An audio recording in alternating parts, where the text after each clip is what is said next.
In tonight's headlines, 5 new premium taxi fleets are expected to hit the streets within a year after besting numerous other applicants to win licenses. Preliminary figures showed that the city's economy will advance by 3.3% in the second quarter, driven by strong exports.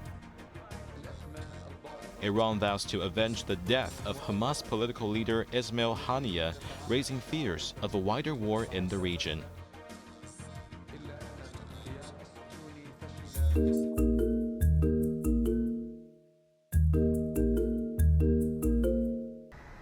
Five out of 15 applicants were selected by the Transport Department to operate the new premium taxi fleet service in the city, which aims to provide top-of-the-line vehicles and service to citizens, and are expected to hit the streets next July. The chosen 5 companies include Big Boss Taxi, CMG Fleet, Sino Development, SynCab, and Taiwo, out of which 3 are only urban taxi fleets, while the remaining 2 are mixed of urban and the new territories. The operators would be responsible for managing their own fleets, training drivers, and handling customer complaints. According to the city's Transport Commissioner Angela Lee, the companies were selected based on certain criteria, including the applicant's management capability, the quality of the taxi fleets, the individual vehicles, how drivers will be managed and trained, and also the service level. Additionally, the new fleets will include wheelchair-accessible taxis, luxury vehicles, and electric taxis, all equipped with digital payment systems, GPS, surveillance, and dashboard cameras. Lee added that the fleets also have to offer online hailing services, and they were given enough room to decide how to provide such service. So we do not stipulate the hard and fast rule on how the online services will have to be done, because we think it will be good to allow the flexibility for the applicants to decide what suits their marketing strategies as the most. Each of the 5 fleets will have between 300 to 1,000 taxis, totaling around 3,500 vehicles, about 20% of the city's entire taxi amount. These brand new cars under 3 years old will have a year to get ready before hitting the streets next summer. The Transport Department said both the government and public have high hopes for these premium taxi services to lead the way in the city's ride-hailing industry. They will be closely monitoring the rollout before deciding on any further expansion. Jeremy Zhu, Cable News.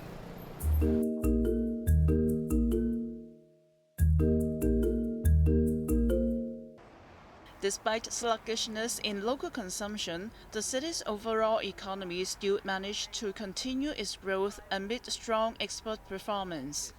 Advance estimates released by the Census and Statistics Department show that gross domestic product surged by 3.3% in the second quarter from a year earlier and was up 0.4% over the previous quarter. Both figures exceeded market forecasts. Breaking down into major components, private consumption expenditure recorded a 1.6% drop as against an increase of 1.2% in the first quarter. In contrast, government consumption expenditure rose by 2% as against a decrease of 2.2% in the previous quarter. Over the same period, total exports jumped 7.6% over a year earlier, while fixed capital formation grew by 6%.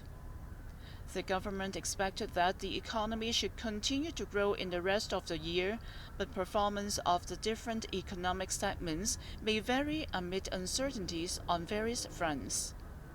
Separately, the number of residential mortgage loans in negative equity slid from a 20-year high.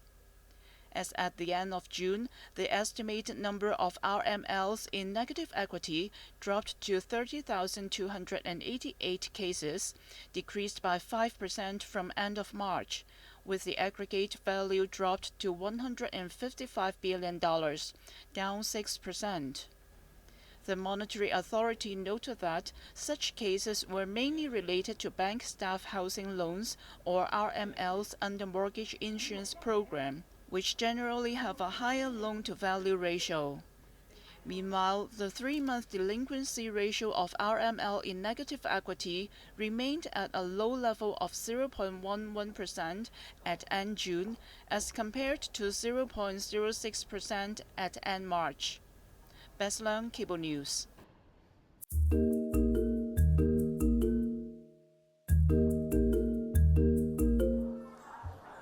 The first batch of non-Chinese national applicants, including a few foreign business leaders with permanent residency in the city, received their 5-year travel permits to the mainland today, making it much more convenient for them to travel to the mainland. Among those is Gary Lim, member of the Singapore Chamber of Commerce. He said he goes to the mainland a lot, but even with a Singaporean passport which does not require a visa, he still needed to stand in a queue and wait. But this permit was easy to apply and could be used like an octopus card for hassle-free travel. The application process was actually pretty smooth. I mean, thanks to Invest Hong Kong and I know the chamber, so it made it very easy for me. So and generally it was pretty efficient. You come in, you just take a picture, and you submit all your documents, and it's pretty fast. Former committee member of the Austrian Chamber of Commerce, Alfred Buschner, said the chamber had been pushing hard for this for many years, and the new arrangement would benefit European companies doing business in the mainland. I think the European community, or in general the Western business world, should make use of it and will make use of it, simply because it's, especially looking at Greater Bay Area, there will be, I would say, big expansion of each business, and there's a lot of opportunities there. He thought 90 days of stay was a good start, but hoped the duration could be extended in the future, as time passes very quick when doing business. Hasn't been to China for years due to the long visa process. Buschner, who received the permit along with his family, planned to go to Shenzhen with his family for a weekend trip. Application for the new permit will start from August 10th. It is valid for 5 years and allow holders to travel to the mainland multiple times, with each stay not exceeding 90 days. However, the permit holders are not allowed to work, study, or conduct news reporting activities in the mainland. It is estimated that there are currently around 270,000 people in the city eligible for these travel permits. Jeremy Zhu, Cable News.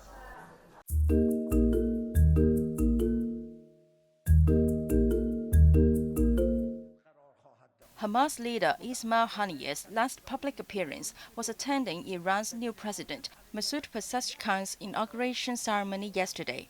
The 62-year-old Hamas political leader was killed the following morning at a residence in Tehran.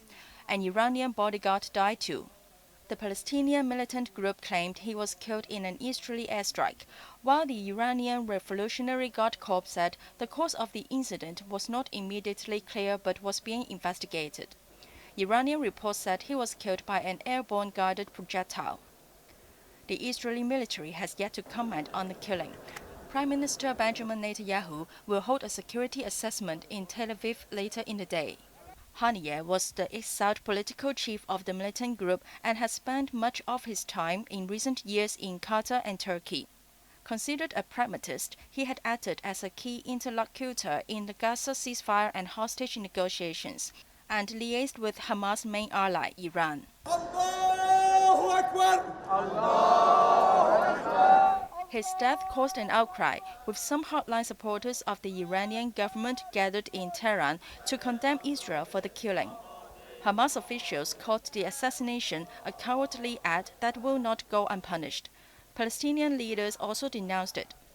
Iran's supreme leader Ayatollah Ali Khamenei responded that avenging Haniyeh's killing is Tehran's duty.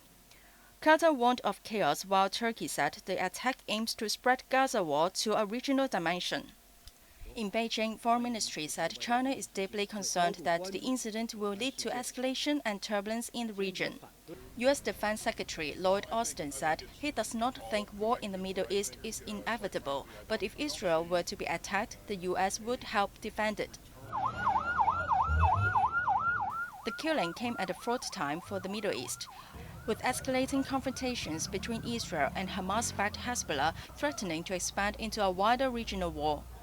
Israel earlier carried out a strike on Beirut, claiming to have killed the Lebanon's militant group's most senior military commander. whom it blamed for a recent rocket attack on a soccer field in the Israeli occupied Golan Heights that killed 12 youngsters. However, Hezbollah did not confirm the commander was dead. Anna Chan, Cable News.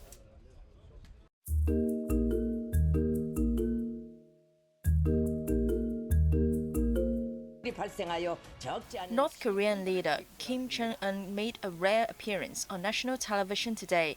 He was seen being helped down steps and then got on an inflatable boat. He was with Premier Kim To-han and a top aide, touring flood-hit areas in the North Pyeongchang province to assess the damage by heavy rains. They were not wearing life jackets. However, Kim did have a pack of cigarettes and an ashtray with him. He was seen smoking during the boat journey. The state media reported that the leader guided an operation to rescue around 5,000 isolated residents with the military's helicopters. Public buildings, facilities, roads and railways, including more than 4,100 houses and nearly 3,000 hectares of farmlands were flooded, but there was no mention on casualties. The footage showed Kim getting back on board of his train and presiding over an emergency meeting, in which he ordered urgent steps to supply disaster relief and sacked the public security minister and chiefs of provincial committees to hold them responsible for severe damage from the recent downpours.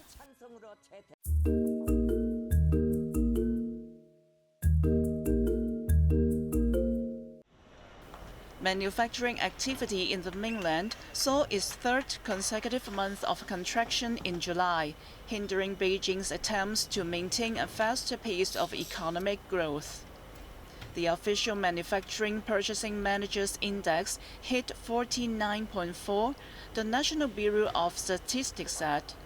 The figure matched economists' forecasts and was slightly worse than June's reading of 49.5. Since April 2023, the gauge has remained under the 50 mark that distinguishes growth from contraction, with only 3 exceptions. The Statistics Office noted that manufacturing activity decreased because July is typically an off-season for production and there were insufficient market demand and extreme weather such as high temperature and floods in some localities. Meanwhile, the non-manufacturing measure of activity in construction and services fell to 50.2, the Statistics Office said, below a median forecast of 50.3 and suggesting a slowdown in expansion from June.